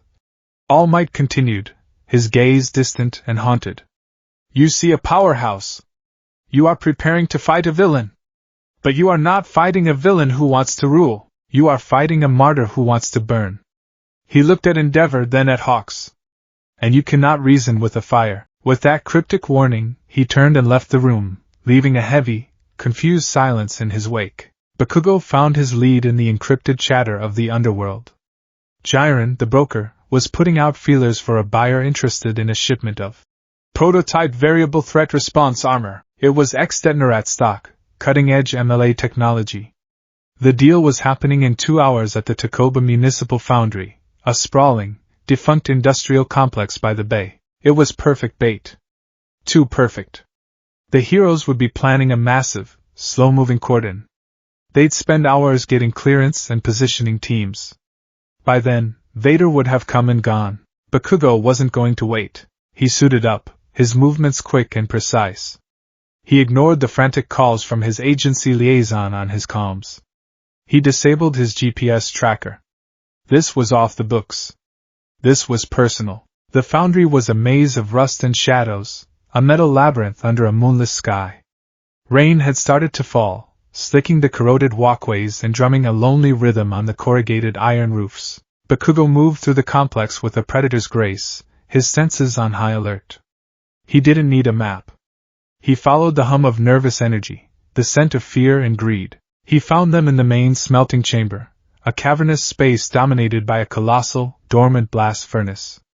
A group of nervous-looking men in MLA uniforms stood beside a large, ominous-looking crate, and standing before them, his back to Bakugo, was the Spectre himself, Vader. He was even more imposing in person. A colossus of black armor, an obsidian menace. The rhythmic, mechanical breathing was a low, guttural thrum that seemed to make the very air vibrate. "The merchandise is authentic?" Vader's deep, modulated voice echoed in the chamber. "Top of the line." The lead MLA remnant stammered, clearly terrified. "It adapts to the user's quirk, enhances." He was cut off. "I am aware of its function." Vader raised a hand, and black whip tendrils, darker and more solid than Bakugo had ever seen, shot out and tore the lid off the crate. He scanned the contents, his helmeted head tilting slightly. Acceptable, this was it. Bakugo's heart hammered against his ribs. He stepped out of the shadows, his boots clanging on the metal grating. "I knew you were a greedy bastard." Bakugo's voice, amplified by his own mask, cut through the tension. "Always had to have the best new gear, didn't you?" The MLA thug spun around, panicked. Vader, however, did not. He simply stood there for a moment, his back still to Bakugo. Then, with a chilling lack of urgency, he turned. The red lenses of his mask seemed to glow brighter in the gloom, fixing on the hero. "Dynamite," Vader rumbled. "You were not anticipated. Your official deployment is 30 minutes from now at Sector Beta. You are acting outside your authority." The clinical, analytical tone, the perfect recall of hero procedure. It was like a punch to the gut. "Screw my authority!" Bakugo snarled, raising his gauntlets. "I'm here for you, you damn nerd!" At the word nerd, Vader's head tilted a fraction of an inch. A flicker of something. Annoyance? Recognition? "The boy you speak of is dead," Vader stated, his voice flat. "He was weak and naive, and he paid the price." "He's not dead!" Bakugo roared, the rage and grief and certainty of the past 2 months coalescing into a single, explosive point. "He's just hiding in that stupid Tin Man suit. DKU!" He didn't wait for a reply. He fired. AP shot! A concentrated, armor-piercing blast of explosive energy screamed across the chamber. It was a direct hit. The explosion engulfed Vader's chest, a blinding flash of orange and white. The MLA remnants were thrown back by the shockwave. But when the smoke cleared, Vader hadn't moved an inch. There was a blackened, scorched patch on his chest plate, but the armor was unscratched. "Your technique has improved," Vader observed, his voice utterly unimpressed. "Your power output is 12% higher than our last recorded engagement." That detached analysis sent a fresh wave of fury through Bakugo. This wasn't a fight. It was a damn performance review. "I'll show you improved!" Bakugo rocketed forward, a comet of orange light. He began to circle Vader, unleashing a torrent of explosions, turning the vast chamber into a hellscape of light and sound. He was faster than ever, his movements a symphony of destruction. Vader stood in the eye of the storm, unmoving. He didn't try to block. He didn't try to dodge. He simply watched. Black whip tendrils erupted from his back, not attacking Bakugo, but anchoring themselves to the furnace and ceiling, creating a stable platform. He was analyzing, calculating. Bakugo saw his opening. He feinted left, then blasted himself upward, flipping over Vader's head to attack from his blind spot. Howitzer impact! He unleashed his ultimate move, a massive, swirling vortex of explosive power, aimed directly at the back of Vader's head. And then the world turned upside down. Just as his attack was about to connect, a black whip tendril, moving with impossible speed, wrapped around his ankle. He wasn't stopped. He was redirected. With a brutal, powerful tug, Vader yanked him out of his attack trajectory. His howitzer impact, now aimed uselessly at the ceiling, detonated with a deafening roar, sending a shower of molten metal down. Bakugo was slammed, hard, onto the metal grating at Vader's feet. The air was knocked from his lungs, his vision swimming with stars. He looked up just in time to see the furious, screaming red blade ignite. Vader raised the blade, the crimson light painting his black armor in blood. Bakugo scrambled back, firing off frantic, defensive blasts. Vader walked through them as if they were a summer breeze, the red blade deflecting the explosions with effortless, contemptuous ease. "Your rage makes you predictable, Katsuki Bakugo," Vader said, his voice dropping the formal dynamite. The use of his full name was a cold splash of water. "You lead with your strongest attacks, leaving you vulnerable if they fail. You rely on overwhelming power, with no contingency for a superior defense." It was Deku. It was a goddamn lecture from beyond the grave. "Shut up!" Bakugo screamed, getting to his feet. He brought his gauntlets together, preparing for his most powerful, point-blank blast. He never got the chance. Vader was faster. He lunged forward, the red blade vanishing. His armored hand shot out and gripped Bakugo's right gauntlet. There was a sickening crunch of metal as Vader's fingers, powered by the suit's hydraulics, crushed the firing mechanism. Alarms blared in Bakugo's ear. With his other hand, Vader seized Bakugo's throat, lifting him into the air, pinning him against the cold steel of the blast furnace. The strength was absolute, terrifying. Bakugo clawed at the unyielding gauntlet, his feet kicking uselessly. He was helpless. For the first time since he was a child, he was utterly, completely helpless. He was forced to stare into the blank, red lenses of the monster that was wearing his friend's soul. The rhythmic breathing filled his ears, a countdown to his own demise. HSSSK. KRRR. HSSSK. KRRR. You bastard! Bakugo choked out, his vision starting to blacken at the edges. Vader leaned in close, the impassive mask just inches from his own. The deep, mechanical breathing stopped. The sudden silence was more terrifying than any sound. It was a silence of absolute control. Of final judgment. When the voice came, it was not the deep, modulated boom. It was lower, a near whisper, but the distortion was still there, a ghost in the machine. And it spoke a single, soul-shattering word. A word that no one else should know. A word that broke him completely. Kaken, the childhood nickname, spoken in that dead, mechanical voice, was a shard of ice rammed into his heart. It was confirmation. It was damnation. Vader's grip tightened for a moment, then he spoke again, his voice returning to its resonant boom, a pronouncement for the ages. "You always wanted to be number one." He threw Bakugo to the ground like a piece of trash. Bakugo landed in a heap, coughing and gasping for air, his mind reeling. He looked up at the towering black figure looming over him, a symbol of everything he had failed to be, everything he had failed to see. "This is what it looks like." With that final, devastating judgment, Vader turned his back on him. He gestured to the MLA remnants, who were frozen in terror. "Load the crate. My shuttle is on the roof." They scrambled to obey. Bakugo just lay there, on the cold, wet metal, the rain beginning to fall through the hole he blasted in the roof. The physical pain was nothing. The crushing of his gauntlet, the bruising of his throat, it was all secondary to the absolute demolition of his spirit. The rage was gone, burned out, replaced by a cold, hollow certainty that was so much worse. He didn't just find a ghost. He had found a god of his own making, born from his own pride, his own cruelty, his own devastating lack of faith. And it was more powerful and terrible than he had ever imagined. When the other heroes finally arrived, they found a wrecked foundry, the valuable MLA tech gone. They found a dozen unconscious criminals, and they found their most promising, most explosive young hero, Dynamite, kneeling alone in the rain, staring at nothing, his face a mask of silent, horrified despair. Tartarus was a monument to silence. It was a fortress buried deep beneath the sea, a tomb for the living, engineered to be the physical manifestation of hopelessness. There were no windows, no natural light, No sound save for the omnipresent, low-frequency hum of its life support systems and the whisper of recycled air. Every surface was smooth, cold, and seamless, designed to offer no purchase, no shadow, no hope of escape. It was the most secure prison ever conceived by man, a technological abyss designed to contain monsters. And in its deepest, most secure level, in the very heart of the abyss, sat its greatest monster. All for One was a being of pure intellect and will, trapped within a shattered vessel.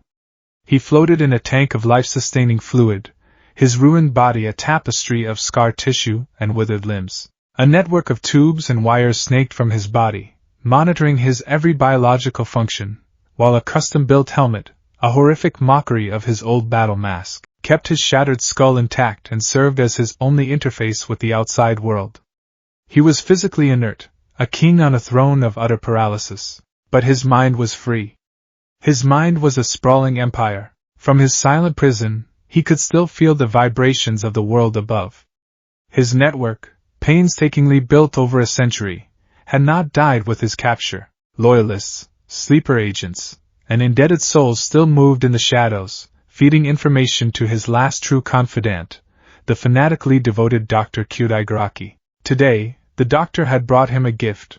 The communication was conducted through a quantum-entangled terminal, a technology so advanced it was effectively magic, allowing for instantaneous, untraceable conversation. A holographic image of Dr. Garaki, his portly form trembling with excitement, materialized before the tank. "Master," Garaki began, his voice buzzing with the energy of a zealot who has just witnessed a miracle.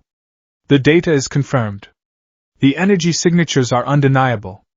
It is him." Through the speakers in his helmet, All for One's voice emerged, a smooth, synthesized baritone that held no hint of his physical decay. "Specify, Doctor. To which him do you refer?" "The boy, Master. Midoriya Izuku. He lives. But he is transformed. He is the one they are calling Vader." All for One was silent for a long moment, the only sound the gentle bubbling of the fluid in his tank. A lesser being would have been surprised, perhaps even angry that a vessel for One for All had escaped a fate he had so carefully arranged. All for One was not a lesser being. He was an artist, and what the doctor described was not a failure, but an unexpected, breathtaking masterpiece. "Show me," he commanded. Garaki complied. Holographic windows bloomed in the space before the tank, displaying a curated collection of Vader's recent exploits. The grainy footage of the Ingenium fight, the security stills from the Ironclaw's warehouse, showing the red blade's incandescent glow. Audio files of terrified eyewitnesses describing the chilling, mechanical breathing, and most importantly, energy readings. Spectrographic analysis of the red blade, thermal imaging of Vader's suit, and faint, residual energy traces of the quirk at its core. All for One drank it all in, his vast intellect processing the information with terrifying speed. He saw the systematic deconstruction of the criminal underworld. He saw the cold, brutal efficiency. He saw the public's reaction, the fear, the condemnation, but also the grudging, burgeoning respect for the order this new demon brought. And he saw the energy signature. It was one for all, yes, but it was curdled, soured. The brilliant, hopeful light of his brother's quirk had been twisted, warped by a core of pure, undiluted rage. It was like a sun collapsing into a black hole. It was beautiful. It was perfect. A low, synthesized chuckle echoed in the sterile chamber. It grew into a full, resonant laugh, a sound of pure, unadulterated delight that sent a shiver down even Dr. Garaki's spine. "Oh, brilliant!" All for One mused, the sound dripping with appreciative irony. "Simply brilliant! The heroes, in their self-righteous panic, did what I never could. They didn't just break the boy, they reforged him. They took a saccharine, sentimental vessel and hammered him into a weapon of exquisite cruelty." He savored the details. The black armor, a clear rejection of All Might's garish primary colors. The name Vader, a paternal title for one who had so clearly been abandoned by his symbolic father. The red blade, a spitting, furious perversion of a heroic energy, a lightsaber for a fallen knight. The respirator, a constant, audible reminder of his brokenness, turned into a tool of psychological warfare. He is a living monument to their failure. All for One continued, his voice laced with venomous satisfaction. The legacy of the symbol of peace is a monster who breathes through a machine and brings order through terror. The poetry is simply divine. What are your orders, master? Garaki asked, eager to please. Shall I attempt to capture him? To reclaim One for All? Capture him? All for One scoffed. No, doctor. You do not cage a masterpiece. You cultivate it. You guide it to its full potential. He paused, his mind already formulating a grand design. The boy was a flawed vessel, shackled by heroic delusions. This, Vader, is what the ninth wielder of One for All should have been from the very beginning. He is driven by pain and rage, the most potent fuels for power. But he is incomplete. He is a king without a kingdom, a blade without a master to guide his hand. He needs a mentor. A kindred spirit. You, master? Who else? All for One's synthesized voice was smooth as silk. He despises the heroes who betrayed him. He despises the petty criminals he deems beneath him. He is alone, an island of pure power and purpose. He believes himself to be a rival to all. It is time to show him that he has a potential ally. An equal. How will you make contact? He is a ghost. His location is unknown. He is not a ghost to me, doctor. All for One said. The energy he emits, this corrupted One for All, it sings a song I know well. It is a distorted echo of my brother's lament. You can track that song, and you will send a messenger. He paused, considering. Prepare subject herald. It is time he delivered a sermon. Vader's sanctuary was no longer the grimy clinic. It was a cavernous, forgotten subway station deep beneath the Kamino ward, abandoned decades ago after a seismic shift rendered the tunnels unstable. Here, in the belly of the beast, he had built his new throne room. The central platform was his command center. A dozen monitors, scavenged and refurbished, were arranged in a semicircle, their collective glow casting a crimson and blue light on his black armor. They displayed a constant, silent river of information, encrypted underworld communications, hero patrol schedules, public news feeds, architectural blueprints of future targets. He was a spider at the center of a vast, digital web, and his fingers were on every strand. He stood before the monitors, his respirator a steady, rhythmic counterpoint to the silent flow of data. He was analyzing the footage of his fight with Bakugo. Over and over, he watched the explosive fury, the raw, untamed power. He noted the improvements in Bakugo's technique, the greater control, the higher output, and he analyzed his own response. The cold dismissal, the calculated dismantling of his rival's confidence, the final, devastating whisper of a name. Kakin. He had not intended to say it. The word had bypassed his conscious thought, a ghost in his own machine, dredged up from a part of him he thought was long dead. It had been a tactical error, a moment of weakness. It had revealed a sliver of the man beneath the mask. But the result had been effective. The utter devastation in Bakugo's eyes had been more profound than any physical blow he could have landed. It was a useful lesson. Emotion, when weaponized, was a tool like any other. There is still good in you. Nana Shimura's voice was a faint whisper in the back of his mind, a dying ember in a sea of ash. Good is a luxury for those who have not been burned. The second user's voice countered, cold and hard as granite. You showed him the consequences of his actions. That is not weakness. That is justice. Vader silenced them both with a quiet surge of will. Their squabbling was an irrelevant distraction. Justice. Good. Evil. They were meaningless words, philosophical constructs for a world that no longer existed. There was only order and chaos. He had chosen order. His attention shifted to another monitor. It displayed a map of Tartarus. A fortress. Impenetrable. But everything had a weakness. He was analyzing power grids, ventilation shafts, personnel schedules. He had left a message for the heroes. He had dismantled the petty kings of the underworld. But there was one final piece of the past that needed to be erased. The true architect of his world's misery, all for one. It was then that a new sound intruded upon his sanctuary. It was not the drip of water or the scuttling of rats. It was a high-frequency tone, just at the edge of his hearing. A proximity alert he had placed in the tunnels a kilometer out. He had a visitor. He turned from the monitors, the red lenses of his mask glowing in the gloom. His hand rested on his belt, near the hilt of his weapon. He had not expected to be found. Not here. Not this soon. The heroes were clumsy. The criminals were fools. This was something else. He walked to the edge of the platform, his heavy boots clanging on the dusty concrete, and stared down the length of the dark, gaping tunnel. The rhythmic HPSC, KRRR, of his breathing was the only sound. He waited. Out of the darkness, a figure emerged. It was not a hero.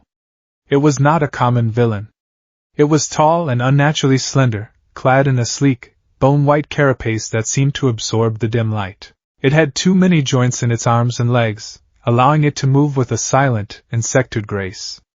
Its head was a smooth, featureless ovoid, and embedded in its chest was a speaker grill. It stopped at the far end of the platform, 50 yards away, its stillness more unnerving than any threat display. A Nomu. But not like the brutish, mindless berserkers he had seen on the news. This one was different. It was elegant. It was patient. It was intelligent. "You are difficult to find, Lord Vader." A familiar, synthesized voice spoke from the Noma's chest. The voice of All for One. The sound was a discordant note in the symphony of his rage, a memory he had tried to bury. "I am not a lord," Vader's voice boomed back, devoid of emotion. "And you are a prisoner. You should not be able to speak to me. Borders and walls are for lesser men." All for One replied, his tone amused.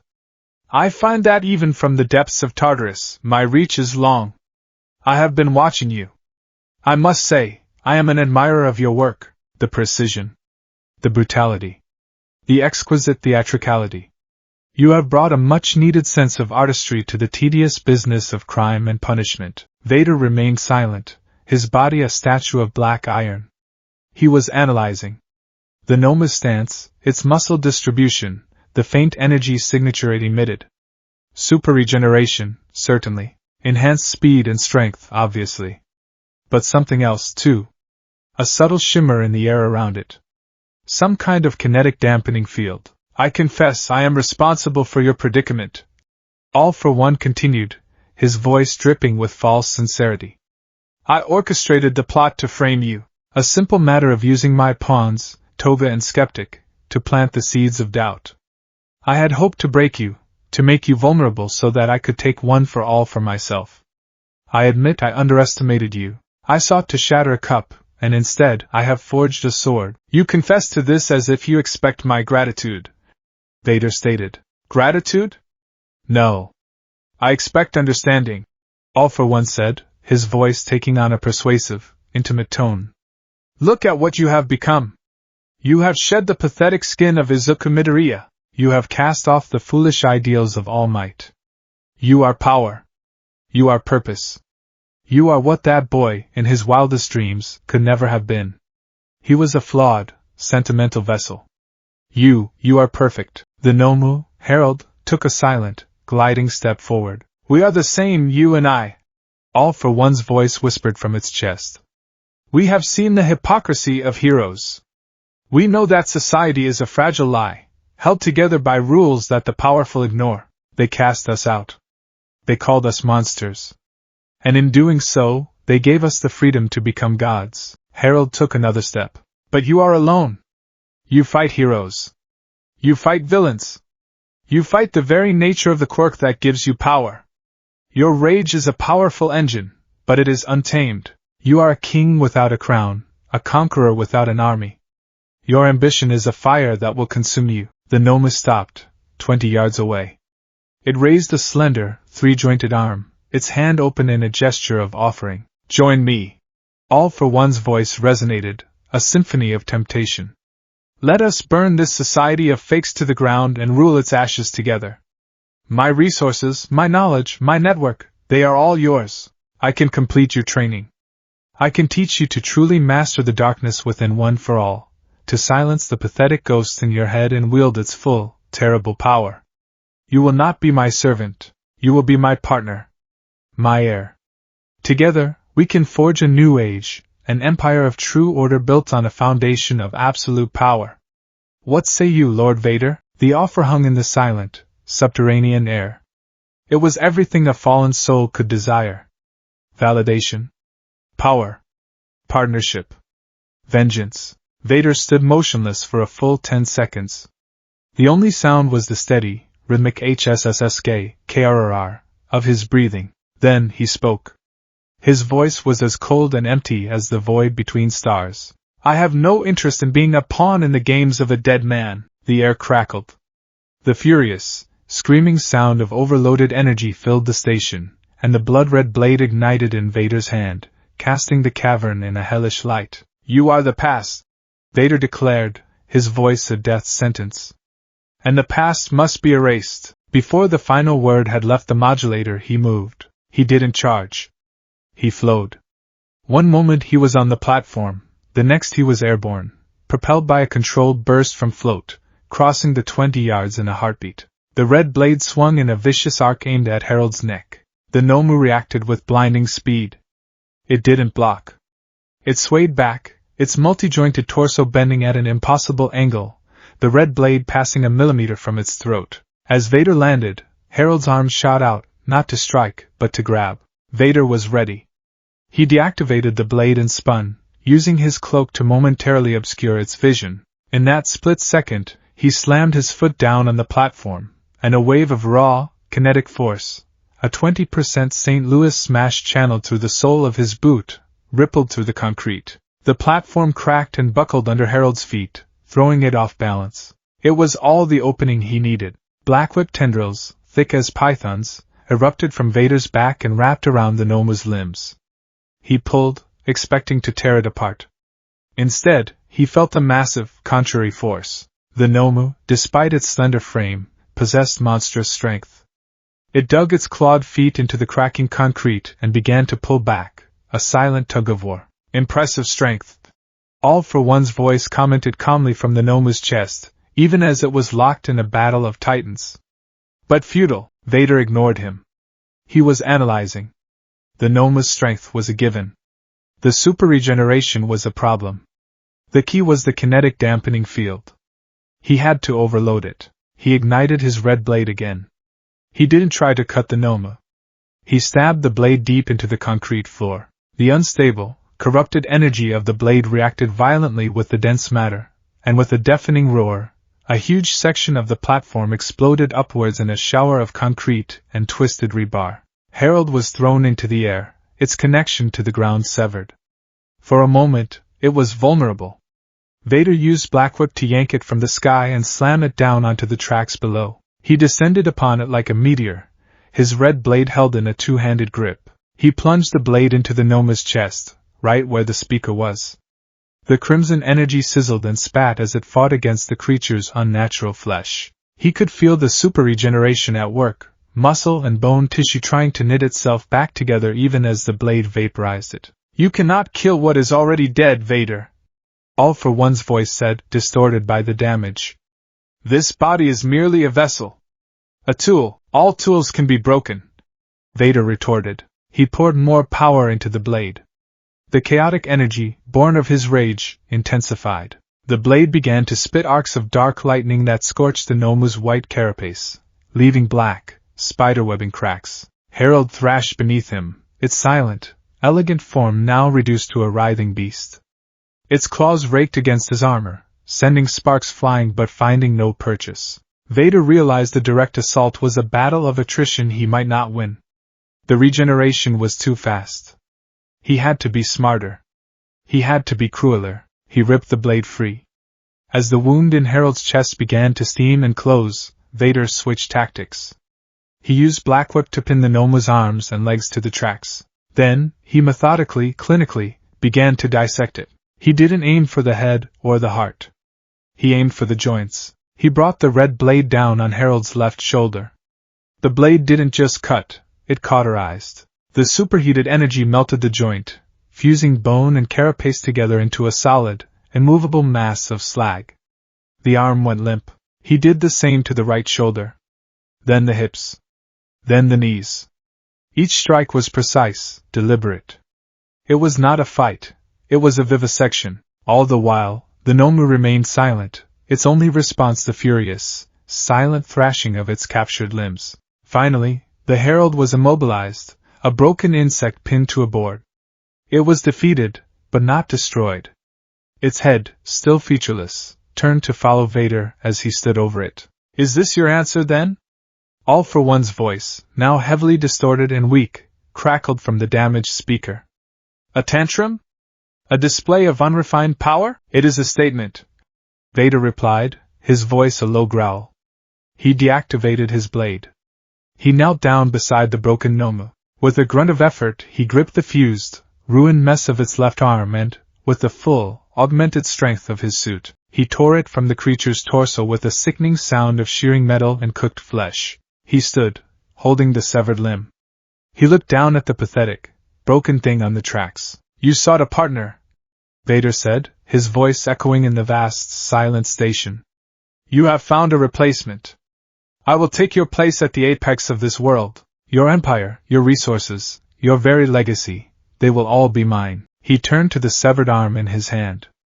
Using a small, high-intensity laser cutter built into his gauntlet, he began to carve letters into the bone-white carapace. "Tell your master his time is over," he said to the dying Nomu. "Tell him I am coming for him. The past is dead." He finished his carving, then tossed the arm back onto the Nomu's chest. On its surface, etched in precise, blocky letters, were 3 words. "You are next." Without another glance, Vader turned and walked back to his platform, his cloak swirling behind him. The rhythmic sound of his breathing returned, a steady, inexorable beat in the sudden silence of the station. The sound of a new king ascending his throne. Back in the crushing silence of Tartarus, Dr. Garaki's hologram fizzled as the herald's life functions finally ceased. The link was dead. "Master?" the doctor asked, his voice trembling. "It failed. He destroyed it. He refused your offer." For a long time, there was no response from the tank. The sterile room was utterly silent. Garaki began to sweat, fearing his master's wrath. He had failed.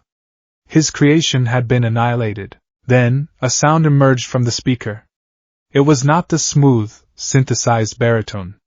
It was a raw, unfiltered feed from a microphone inside the helmet, and it was the sound of All for One, the man, laughing. It was not a sound of delight this time. It was a genuine, deep, rattling laugh of pure, astonished amusement. "Failed, Doctor?" he finally said, his voice reverting to its synthesized calm, though it was now laced with an undercurrent of something new. Something that sounded like excitement. "On the contrary, it was a resounding success." "But he defied you! He threatens you!" "Of course he does!" All for One boomed. "He is not some sycophant or a mindless brute. He is a rival. A true rival. Do you not see the magnificent irony, Doctor? I reached out to mold an apprentice, and instead, I have found a successor worthy of being destroyed." He savored the message. "The past is dead. You are next." It was a perfect declaration of war. It was a promise. This Vader was not another All Might, a reactive force for good who would simply try to contain him. This was a proactive force of ambition who intended to usurp him. "He thinks he can take my empire," All for One mused, a predator contemplating a worthy challenger. "He thinks he can erase me. He has the rage, the power, the intellect. He has everything, except for the experience. He is a young god, still learning the limits of his own divinity." A new energy filled the silent room. It was not the passive, observational calm of before. It was the sharp, focused energy of a master strategist who has just been presented with the most interesting game of his life. "He has rejected my offer of partnership," All for One declared. "So now, I will give him a gift of war. Prepare the other projects, Doctor. All of them. It is time to flood the world with chaos. We will see how this new king's order holds up in a hurricane." He settled back in his fluid, his mind racing, already a dozen moves ahead. He had not created an apprentice. He had created an opponent, and for the first time in a very, very long time, All for One, the symbol of evil, felt a genuine, thrilling spark of fear. It was the most alive he had felt in years. The game was afoot.